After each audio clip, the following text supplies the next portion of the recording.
भगवते वासुदेवाय। अथ तृतीयोऽध्यायः। अर्जुन उवाच ध्यायसि चेत् कर्मणस्ते मता बुद्धिर्जनार्दन तत्किं कर्मणि घोरे मा नियोजयसि केशव। व्यामिश्रेणेव वाक्येन बुद्धिं मोहयसीव मे तदेकं वद निश्चित्य येन श्रेयोऽहमाप्नुयाम्। श्रीभगवानुवाच लोकेऽस्मिन् द्विविधा निष्ठा पुरा प्रोक्ता मया नघ ज्ञानयोगेन साङ्ख्यानां कर्मयोगेन योगिनां न कर्मणामनारम्भं नैष्कर्म्यं पुरुषोऽश्नुते न च सन्न्यसनादेव सिद्धिं समधिगच्छति। न हि कश्चित् क्षणम् अपि जातु तिष्ठत्य कर्मभिः कार्यते ह्यवशः कर्म सर्वं प्रकृतिजैर्गुणैः। कर्मेन्द्रियाणि संयम्य न आस्ते मनसा स्मरन् इन्द्रियार्थान् विमूढात्मा मिथ्याचारं स उच्यते। यस्त्विन्द्रियाणि मनसा नियम्यारभतेऽर्जुन कर्मेन्द्रियैः कर्मयोगम् असक्तः स विशेष्यते। नियतं कुरु कर्मार्थं कर्म ज्यायो ह्यकर्मणः शरीरयात्रापि च ते न प्रसिद्ध्येत कर्मणः। यज्ञार्थात् कर्मणोऽन्यत्र लोकोऽयं कर्मबन्धनः तदर्थं कर्म कौन्तेय मुक्तसङ्गः समाचर। सवयज्ञाः प्रजा सृष्ट्वा पुरोवाच प्रजापतिः अनेन प्रसविष्यत्वम् एष भूस्पृष्टकामधुक्। देवान् भावयतानेन ते देवा भावयन्तु वः परस्परं भावयन्तः श्रेयः परमवाप्स्यथ।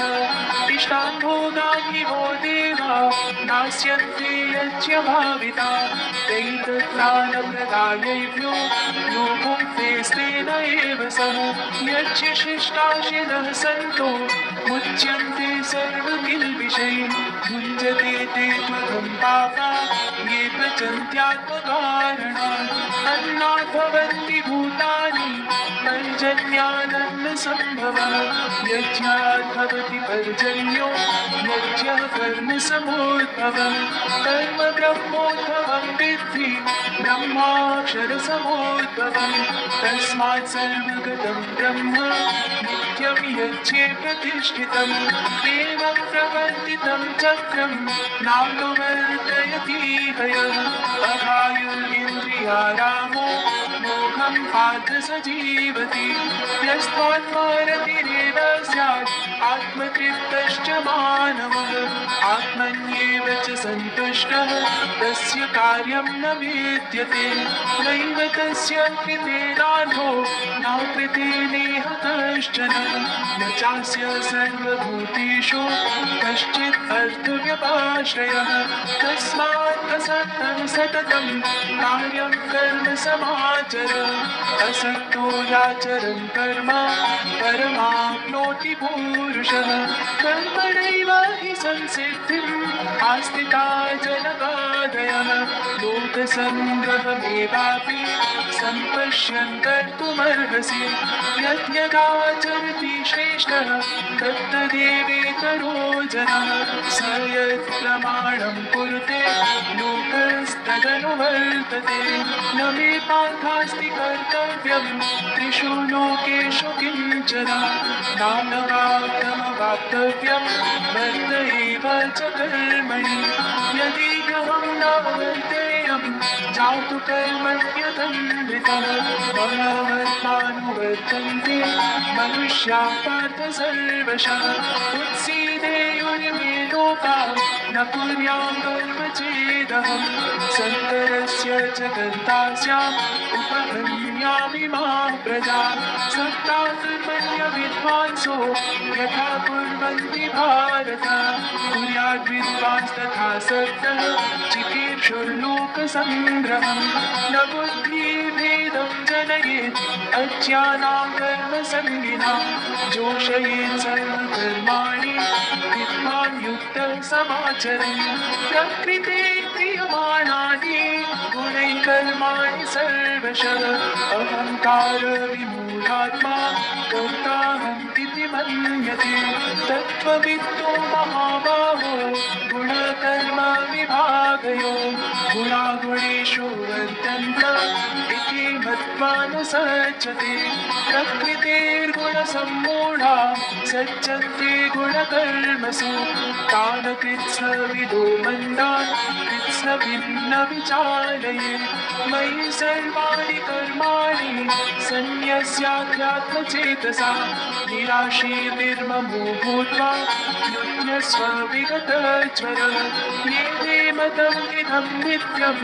अनुतिष्ठन्ति मानवाः श्रद्धावन्तो न सूयन्तो मुच्यन्ते तेऽपि कर्मभिः ये तदभ्यसूयन्तो नानुतिष्ठन्ति मे मतम् सर्वज्ञानविमूढांस्तान् विद्धि नष्टान् चेतसः सदृशं चेष्टते स्वस्याः प्रकृतेर्ज्ञानवानपि प्रकृतिं यान्ति भूतानि निग्रहः किं करिष्यति इन्द्रियस्येन्द्रियस्यान्ते रागद्वेषौ व्यवस्थितौ तयोर्नवशमागच्छेत् तौ यस्य परिपन्थिनौ श्रेयात् स्वधर्मो विगुणः परधर्मात् स्वनोष्ठितात् स्वधर्मे निधनं श्रेयः परधर्मो भयावहः अर्जुन उवाच अथ केन प्रयुक्तोऽयं पापं चरति पूरुषः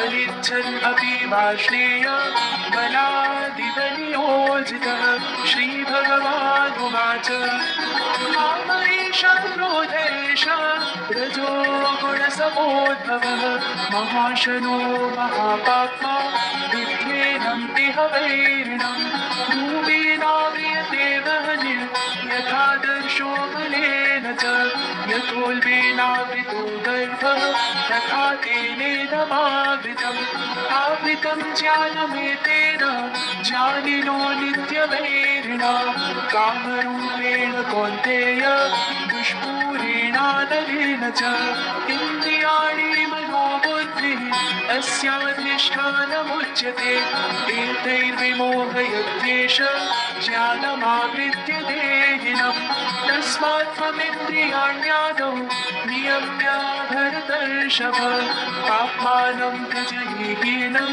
ज्ञानविज्ञाननाशनम् इन्द्रियाणि पराण्याहुः इन्द्रियेभ्यः परं मनः मनसस्तु परा बुद्धिः यो बुद्धिः परतस्तु सः एवं बुद्धिः परं बुद्ध्वा सत्स्थात्मानमात्मना जय शत्रुं महाबाहो कामरूपं दुरासदम् ॐ तत्सदिति श्रीमद्भगवद्गीतासु उपनिषत्सु ब्रह्मविद्यायां योगशास्त्रे श्रीकृष्णार्जुनसंवादे कर्मयोगो नाम तृतीयोऽध्यायः।